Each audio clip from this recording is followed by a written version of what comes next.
हमारे पिता परमेश्वर और प्रभु यीशु मसीह के नाम से आप सबका अनुग्रह और शांति मिलती रहे। आमीन।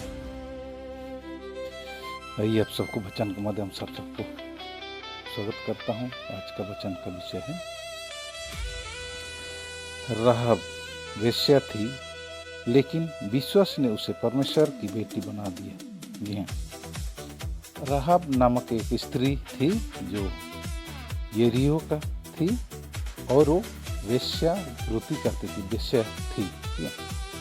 परंतु देखिए, उसको उसका विश्वास ने उसको परमेश्वर का संतान बना दी, परमेश्वर की बेटी बना दी। एक विश्वास। परमेश्वर, हमारा परमेश्वर ऐसा है, आप जो कुछ भी पाप किए होंगे या पाप करते होंगे, आप पापी क्यों ना, प्रभु यीशु मसीह वचन कहता है, मैं धर्मियों के लिए नहीं, मैं पापियों को बचाने के लिए आया हूँ, पापियों को बुलाने के लिए आया हूँ। कहता है पापियों को बचाने के लिए प्रभु यीशु मसीह अपना प्राण दिए, क्रूस पर बलिदान हुआ। कौन पापी? सब ने पाप किया और परमेश्वर की महिमा से रहित थे। जी हाँ, सब ने पाप किया। तो सब ने, एक मनुष्य के द्वारा संसार पाप आई, जो आदम का बीज से ही सब कुछ सब में फैल गया ना। जगत में एक मनुष्य के द्वारा जगत में पाप आई और पाप के द्वारा मृत्यु आई। सारे संसार में पाप फैल गया, मतलब आदम के द्वारा। तो जितने भी मनुष्य हैं सब ने पाप किया। ठीक है, पापी सब है। परंतु आज हम राहाब वेश्या जो एक स्त्री थी, उसके विषय में देखेंगे। उसके विश्वास ने उसे कैसा परमेश्वर का संतान बना दी, कैसे परमेश्वर की बेटी बना दी, उसको देखेंगे। उससे हम कुछ सीखते हैं। जी हाँ, बुरे से बुरे लोग भी जो प्रभु यीशु मसीह के पास आते हैं, उसको सबके सारे पापों को क्षमा करके अपना परमेश्वर का पिता का संतान होने का अधिकार देता है। यूहन्ना ने एक लिखा है, जितने ने उसे ग्रहण किया, उसने उन्हें परमेश्वर का संतान होने का अधिकार दिया। प्रभु यीशु मसीह पर विश्वास करेंगे तो आप जितने क्यों न आपने हत्या की हो, चोरी की हो, झूठ बोले हो, बलात्कार किए हो और बहुत सारे ऐसे पाप जो है आपने किए हो, तो भी आप सच्चे मन से पश्चाताप करिए और आइए प्रभु यीशु मसीह के चरणों में आइए। वो आपको जरूर क्षमा करेगा, क्योंकि प्रभु यीशु मसीह ने पापियों के लिए अपना बलिदान दिया। तो बलिदान का विश्वास के द्वारा आपको क्षमा किया जाएगा। आइए हम देखते हैं राहाब स्त्री जो राहाब नाम थी, उसके विषय की उसके बारे में देखते हैं। वचन में लिखा है, यहोशू 2 अध्याय, उसका हम हाथ से पढ़ेंगे। एक से पढ़ सकते हैं हम लोग। चलिए एक से ही पढ़ देते हैं। यहोशू 2 अध्याय उसका एक से पढ़ेंगे। तब ये जो यरीहो का भेद दिए जाने का विषय में लिखा है, तब नून के पुत्र यहोशू ने 2 वेदियों को शित्तीम से चुपके से भेज दिया और उनसे कहा, जाकर उस देश और यरीहो को देखो। तुरंत वे चल दिए और राहाब नामक किसी वेश्या के घर में जाकर सो गए। तब किसी ने यरीहो के राजा से कहा, आज की रात कई एक इस्राएली हमारे देश का भेद लेने को यहाँ आए हुए हैं। तब यरीहो के राजा ने राहाब के पास यूँ कहला भेजा, जो पुरुष तेरे यहाँ आए हैं उन्हें बाहर ले आ, क्योंकि वे सारे देश का भेद लेने को आए हैं। उस स्त्री ने दोनों पुरुषों को छिपा रखा और इस प्रकार कहा, मेरे पास कई पुरुष आए तो थे, परंतु मैं नहीं जानती कि वे कहाँ के थे। और अब अंधेरा हुआ और फाटक बंद होने लगा, तब वे निकल गए। मुझे मालूम नहीं कि वे कहाँ गए। तुम फुर्ती करके उनका पीछा करो तो उन्हें जा पकड़ोगे। उसने उनको घर की छत पर चढ़ाकर सनई की लकड़ियों के बीच छिपा दिया था, जो उसने छत पर सजा कर रखी थी। वे पुरुष तो यरदन का मार्ग ले उनकी खोज में घाट तक चले गए और ज्यों ही उनको खोजने वाले फटक से निकले, त्यों ही फटक बंद किया गया। ये लेटने न पाए थे कि वह स्त्री छत पर इनके पास जाकर इन पुरुषों से कहने लगी, मुझे तो निश्चय है कि यहोवा ने तुम लोगों को यह देश दिया है और तुम्हारा भय हम लोगों के मन में समाया है, और इस देश के सब निवासी तुम्हारे कारण घबरा रहे हैं, क्योंकि हमने सुना है कि यहोवा ने तुम्हारे मिस्र से निकलने के समय तुम्हारे सामने लाल समुद्र का जल सुखा दिया, और तुम लोग ने सीहोन और ओग नमक यरदन पर रहने वाले एमोरियों के दोनों राजाओं को सत्यानाश कर डाला। और यह सुनते ही हमारा मन पिघल गया और तुम्हारे कारण किसी के जी में जी न रहा, क्योंकि तुम्हारा परमेश्वर यहोवा ऊपर के आकाश का और नीचे की पृथ्वी का परमेश्वर है। क्या विश्वास किया? तुम्हारा परमेश्वर जो है यहोवा ऊपर आकाश का और नीचे पृथ्वी का परमेश्वर है। अब मैंने जो तुम पर दया की है, इसीलिए मुझसे यहोवा की शपथ खाओ कि तुम भी मेरे पिता के घराने पर दया करोगे, और इसका सच्चा चिन्ह मुझे दो कि तुम मेरे माता पिता, भाइयों और बहनों को और जो कुछ उनका है उन सबों को भी जीवित रख छोड़ो, और हम सबों का प्राण मरने से बचाओगे। तब उन पुरुषों ने उससे कहा, यदि तू हमारी यह बात किसी पर प्रकट ना करे तो तुम्हारे प्राण के बदले हमारा प्राण जाए, और जब यहोवा हमको यह देश देगा तब हम तेरे साथ कृपा और सच्चाई से बरताएंगे। हालेलुया। उसके बाद ने ये इस्राएलियों ने यरीहो को पतन किया कैसे, उसको थोड़ा देख लेते हैं। आप पूरा नहीं पढ़ेंगे, 24 से पढ़ेंगे, है ना। यहोशू 8 अध्याय 24 से पढ़ेंगे। तब उन्होंने नगर को और कुछ उसमें था सबको आग लगाकर फूंक दिया। केवल चांदी, सोना और जो वस्त्र पीतल और लोहे के थे उनको उन्होंने यहोवा के भवन के भंडार में रख दिया। 25 को ध्यान से सुनेंगे। और यहोशू ने राहाब वेश्या और उनके पिता के घराने को वरन उसके सब लोगों को जीवित छोड़ दिया, और आज तक उसका वंश इस्राएलियों के बीच में रहता है, क्योंकि जो दूत यहोशू ने यरीहो का भेद लेने को भेजे थे उनको उसने छिपा रखा था। हालेलुया। तो कैसे राहाब वेश्या ने सच्चा परमेश्वर पर विश्वास किया और इस्राएलियों के जो वेदियों थे उनके साथ उसने ईमानदार बर्ताव किया और उनको छिपाया था। तो इसके लिए वो लोग ने वादा किया कि हम लोग तेरे घराने को भी नष्ट नहीं करेंगे, उनको हम लोग छोड़ देंगे। तो ऐसे ही वो लोग ने कहा था, वैसे वो लोग ने बाद में पूरा किया। राहाब वेश्या का घराने को वो लोग ने छोड़ दिए, बचा दिए और उनको अपने साथ में ले लिए। अब क्या हुआ, वो अविश्वासी थे, विश्वास करने के बाद वो परमेश्वर के संतान, परमेश्वर के प्रजा बन गए। ठीक है। यदि आप भी विश्वास करेंगे तो आपको भी परमेश्वर के संतान ठहराएंगे। यदि आप अन्य जाति से कोई भी हो, आप आइए सच्चा मन से, सच्चा विवेक से प्रभु को अपना उद्धारकर्ता ग्रहण करिए, आप भी परमेश्वर के बेटे और बेटियां बनेंगे। हालेलुया। नया नियम में भी उसके बारे में लिखा गया है। इब्रानी 11 अध्याय उसका हम पढ़ेंगे 29 से 31, है ना। विश्वास ही से लाल समुद्र के पार ऐसे उतर गए जैसे सूखी भूमि पर से, और सब मिस्रियों ने वैसे ही करना चाहा तो सब डूब मरे। विश्वास ही से यरीहो की शहरपना जब वह 7 दिन तक उसका चक्कर लगा चुके तो वह गिर पड़ी। 31 में ध्यान से सुनेंगे, राहाब के बारे में लिखा है। विश्वास ही से राहाब वेश्या आज्ञा ना मानने वालों के साथ नष्ट नहीं हुई, इसीलिए कि उसने भेदियों को कुशल से रखा था। हालेलुया। यहाँ पर अविश्वासी लोगों के साथ वो क्या नष्ट नहीं हुए, बाकी सब नष्ट हो गया, परंतु राहाब वेश्या ने विश्वास किया। देख, बुरी काम कर रही थी, व्यभिचार काम करती थी, पाप में जीवन बिता रही थी, फिर भी उसने विश्वास किया और खुद को बचा लिया और अपने परिवार को भी बचा लिया। माता पिता, भाई बहन जो भी उनके थे सबको लोग ने बचा लिया। ठीक है। इसीलिए वचन कहते हैं ना, यदि तुम विश्वास करो तो तू और तेरा घराना उद्धार पाएगा, बोल के लिखा है ना। विश्वास आपको बचाता है। ठीक है। विश्वास से बहुत सारे हम जो देखते हैं, नूह के विषय में जहाज में बचा लिया अपने परिवार को, विश्वासी से बहुत कुछ। विश्वासी से क्या अब्राहम धर्म गिना गया, तो विश्वास से बहुत कुछ हो सकता है। राई के दाने पर विश्वास यदि करते हैं तो आपको परमेश्वर बचा ले।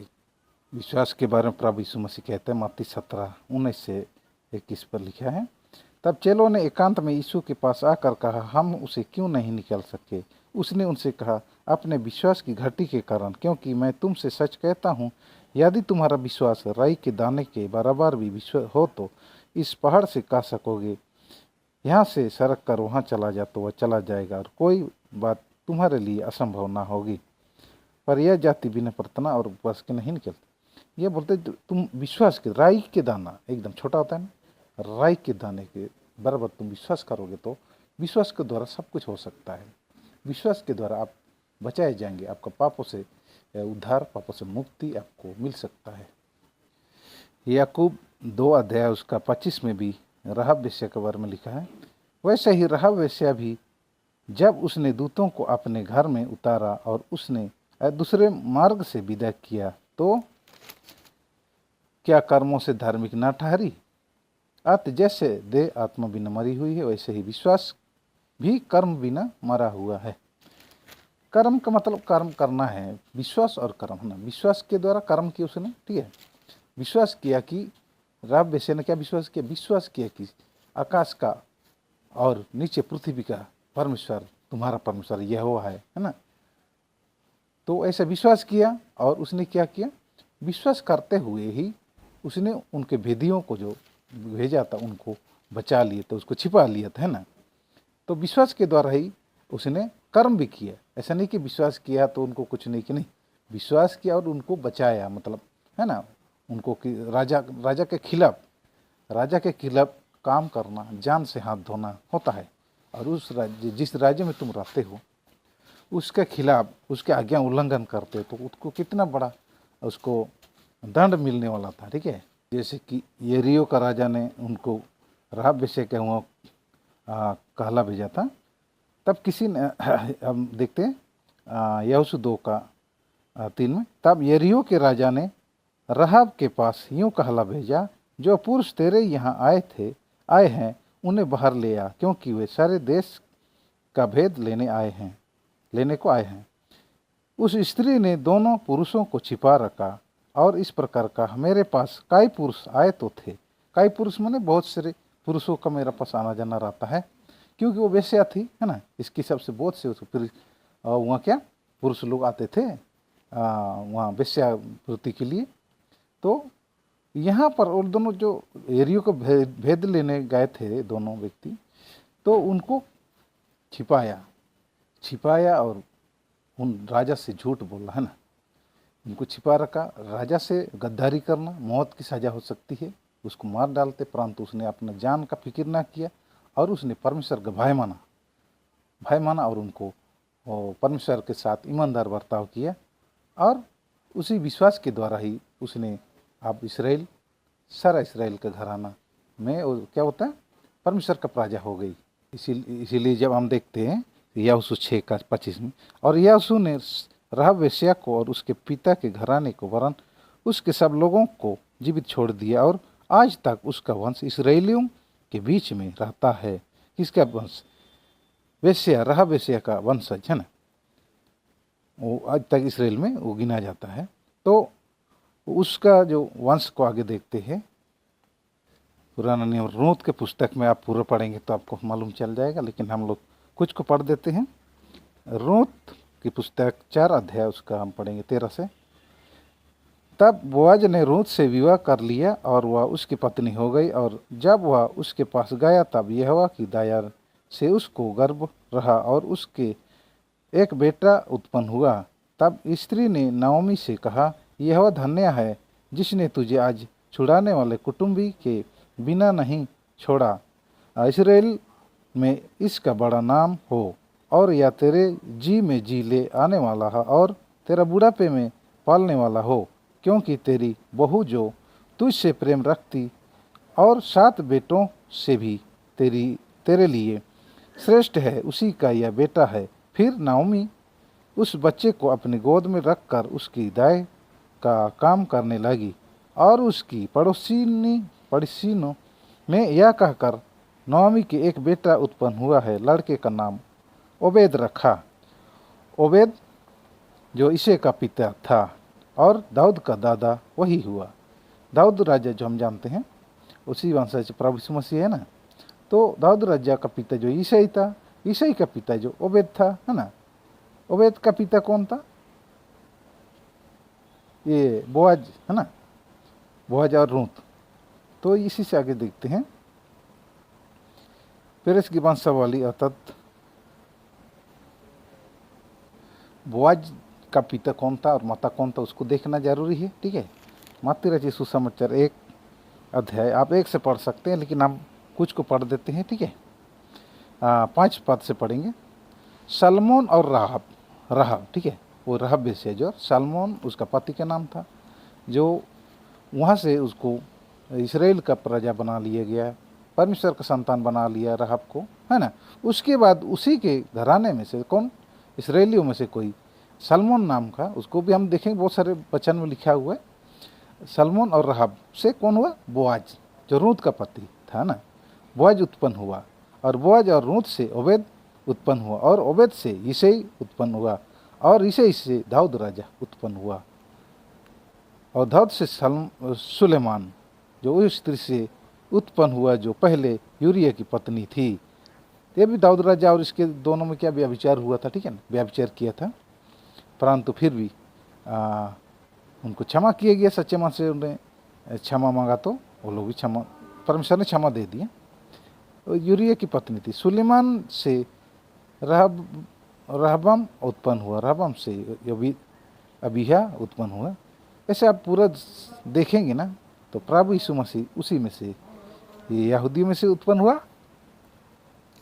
तो ये राहब वेश्या अपने विश्वास के द्वारा अपना परिवार को बचा लिया और आज तक उसका नाम लिया जाता है। प्रभु यीशु मसीह वचन में कहता है, मत्ती 21 अध्याय उसका 28 जब पढ़ते हैं पर लिखा है, तुम क्या सोचते हो, किसी मनुष्य के 2 पुत्र थे, उसने पहले के पास जाकर कहा, हे पुत्र आज दाख की बारी में काम कर। उसने उत्तर दिया, मैं नहीं जाऊंगा, परंतु बाद में पछता कर गया। फिर पिता ने दूसरे के पास जाकर ऐसा ही कहा। उसने उत्तर दिया, जी हाँ जाता हूँ, परंतु नहीं गया।